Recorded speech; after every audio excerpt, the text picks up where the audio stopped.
Ladies and gentlemen, welcome back to the Queendom Hearts channel. In today's video, I'm going to read the Q&A master post from this website called CageInsider.com. And these fans were asking questions and want answers from the development staff and special guest. So I'm going to try to read as much as I can. And the link of that information and also answers and questions will be under the description down below. So let us start off with this one. Are nobody emblems natural? Do humanoid nobodies have them? And the answer is humanoid nobodies. I'm trying to say humanoid nobodies are not born with the emblem. So that's kind of interesting because usually when they became heartless or nobodies or so forth, they became a totally different person. So this may confirm that they were not born with the emblem, which I'm kind of confused about that. Um, the next question is, who exactly is Demix? And the answer will elaborate on this in the future. So this confirms that we may see Demix again in future games, which is really, really amazing. Okay, the third question, and I'm going to butcher the name wrong. Do you get inspiration from Hikaru Hatada's music? And the answer was, we make the opening after receiving her song. It can't be done without it. Okay, that sounds interesting. The next question. At the end of Union Cross, the player's heart melts into Xehanort's heart. You'll understand when you see the end of Dark Road. So this is technically confirms that the final chapter will make us understand about the player's heart melts into Xehanort's heart. I'm sorry, Xehanort's heart. I'm trying to speak properly, but I always get tongue twisted when I'm trying to say something. Which, by the way, I'm going to take a sip of water before continuing on. There we go. All refreshed. So the next question is, where did Riku get the Keyblade he gave to Kairi in Cage 2? That's a very interesting question because I always wondered since I actually played Cage 2 and was the only game that I actually finished it on the PS2, of course. And here's what they said. We'll follow up on that somewhere in the future. So we're definitely going to get like possibly another game or some sort of game between either Cage 4 or something that will explain of how Riku found the perfect Keyblade for Kairi. Very, very interesting. Okay, here's another interesting question, and I'm going to butcher this word wrong. Why did the story diverge based on who won or lost the battle with Yozora? Here's the answer. It's a difficult battle, so we thought it would be nice to have something to see, even if you lost. Okay? So I wonder, to myself if this either winning or losing to your Zora is going to be something to do based on the story that's moving forward to Kingdom Hearts 4, or and by that I meant is I can't even talk. Are these both endings, good or bad, are canon, or could it only be one, or it's just nothing major? That's the only question that I would like to ask, but who knows? They saying this just because they find it. They said it's a difficult battle, so we thought it would be nice to have something to see if even if you lost. So I wonder if it doesn't matter because these two endings are not canon, or if they are, then this probably leads to Cage 4. I don't know. There's that's just this one question I'm getting confused right now, and I'm stumbling a bit because I'm just really thrown off with these answers. Not in the bad way, but it's like very confusing. Before moving forward, I'll take a sip of that water. And next question is, did Ephemera realize the player's true intentions in Union Cross ending? Or should I say Union Cross's ending? The answer, Ephemera will continue to appear in the future, which means Ephemera will be in future Kingdom Hearts games. It's uncertain of which one. Probably not Cage 4. Anyways, next question. When did Naminé and Ansem meet? Well, okay, so before we continue, 1, 2, 3, 4, 5, 6, 7. That's the 8th question that we read, and here's the answer. When there was no one else left in Castle Oblivion. So this is probably after Chain of Memories and Reverse Rebirth story, which I'm assuming that is the case. Alright, so the 9th question.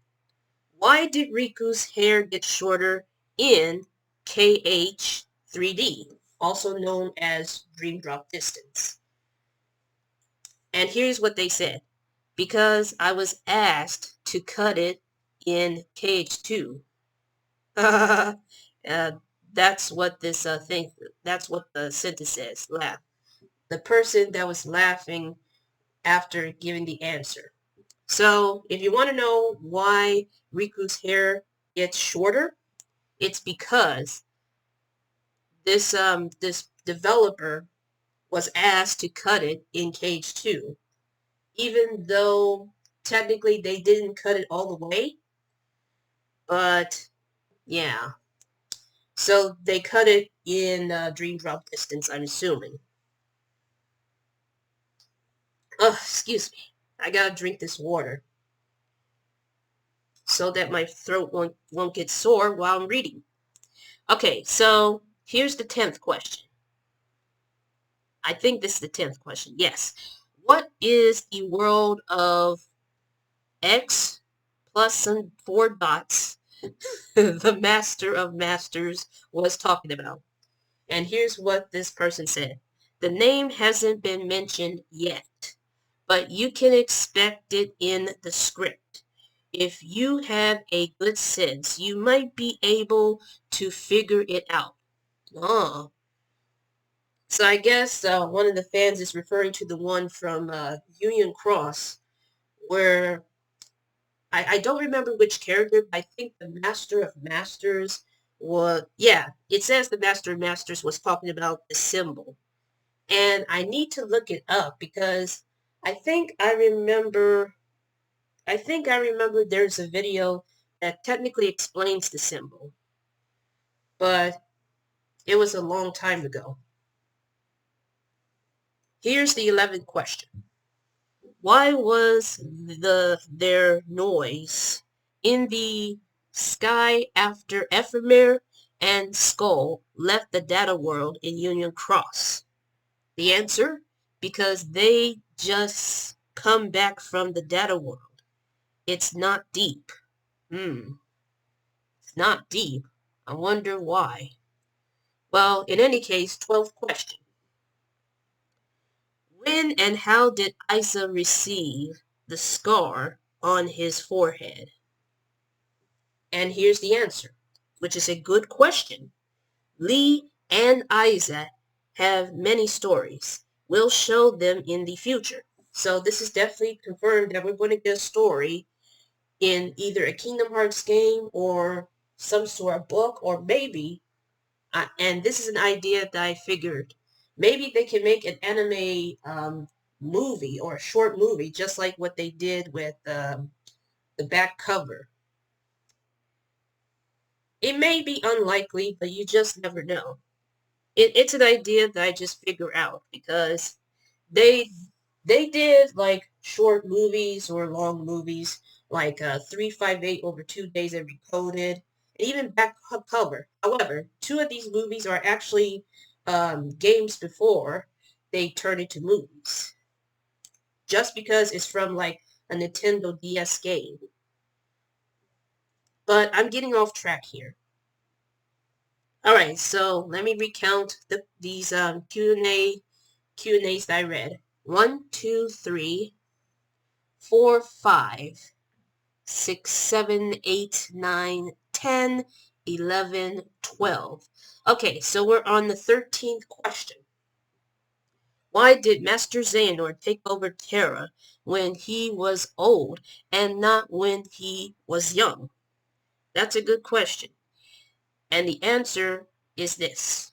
Because he didn't have the power to do when he was young. I meant younger, sorry. I forgot to put, I forgot there's an ER. Let me start over. Because he didn't have the power to do when he was younger. So he has to do it much older, which explains it. It explains why he couldn't do it when he was like his younger self is because he needs to be much older. Okay, moving on to the 14th question. What is the difference between falling into darkness, as happened to Riku and Aqua, and becoming heartless and creating nobodies? Here's the answer. Whether or not the heart remains, the situations are completely different. So, apparently there is a difference between falling into darkness and becoming heartless and creating nobodies. Okay, so we're down to 2 questions right now, and I need to drink this water real quick. Oh, excuse me. Okay, so this, I need to recount these, I need to recount these. I need to recount these Q&As that I read again, because I always lose track. Alright, so that's 1, 2, 3, 4, 5, 6, 7, 8, 9, 10, 11, 12, 13, 14. Okay, so we're at question number 15. Will we even learn why Maleficent thought the Book of Prophecies was in the black box? The answer? Perhaps she'll explain in the future. I guess that means that they're going to explain that in a future game or something along the line. Excuse me. Either way, it looks like they're still continuing with that whole thing with Maleficent. And we're now down to the last question, which is question number 16. In Kingdom Hearts 3, or KH13, not KH13, what am I talking about? Let me try this again. In KH3, Xemnas breaks Lee's Keyblade and says, "Your Keyblade is no more." And before I read the answer, let me drink this water. And I'm going to butcher this word wrong because this is new to me and I cannot pronounce it. So here's the answer to that question, which is the last question. The nuisance or something is that even if Lee summons his Keyblade again, it will remain broken. It's impossible to take away the ability as a wielder itself.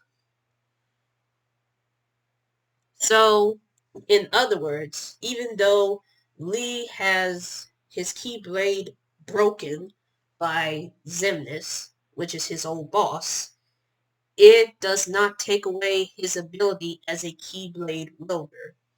So, that's kind of interesting. These are kind of like Q&A questions about the previous games. And I have to say, they're very, very interesting. Most of them, we got answers, while others we may get in the future games or whatever project they're going to work on that will explain further of everything. But I do need to know about that symbol. I do need to know about this symbol, though. So we need to get to that ASAP. And I would like to apologize if I can't pronounce this word because it's very new to me. I have never seen this word before. And even if I did, I would not remember to pronounce it. But regardless of that, that is the Q&A master post for the 20th anniversary of Kingdom Hearts. And right now, I am going to do some research about the symbol. Okay, ladies and gentlemen, so I tried to figure out the meaning of the symbol of what the Master of Masters is talking about, and I could not find any information about that symbol. But I heard it from one of the YouTube videos. I can't figure out the name of it at this point. But as of right now, ladies and gentlemen, that is it for today's video for Kingdom Hearts. But I do believe that there is still more to come, since we're now in the hype train, or technically still in the hypes of certain games, such as the Dark Road updates, the Missing Link, which is an AR game, which I would have known if I could remember that it's sort of like Pokemon Go and stuff. And of course, Kingdom Hearts 4, which I'm most excited about and most hype about because of the design of the character, and of course of what the game console is going to be. And by that I meant which game console is going to get Kingdom Hearts 4. And I'm kind of worried that it's going to be in the PS5 because I could not afford a PS5, but neither does other people. So at this point, who knows? But in the meantime, ladies and gentlemen, I gotta wrap this up before I ramble any further. Thank you so much for watching. Leave a like and subscribe. Turn on these notifications so you won't miss a single upload. And I'll see you all in the next video.